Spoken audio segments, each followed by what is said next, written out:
حيلة على الربا، وقد لعن النبي عليه الصلاة والسلام آكل الربا ومؤكله وكاتبه وشاهديه وقال هم سواء. والله جل وعلا يقول يمحق الله الربا، والنبي عليه الصلاة والسلام يقول الربا وإن كثر فإن عاقبته إلى قل.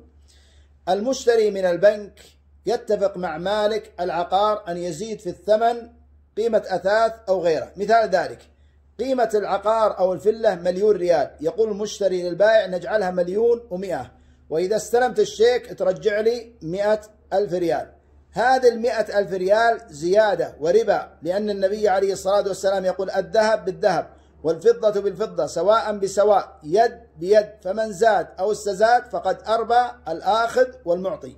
والله جل وعلا يقول يا أيها الذين آمنوا اتقوا الله وذروا ما بقي من الربا إن كنتم مؤمنين، فإن لم تفعلوا قال فأذنوا بحرب من الله ورسوله. يقول ابن عباس رضي الله عنهما على المرابي أن يأخذ سلاحا يوم القيامة فإن الله سوف يحاربه.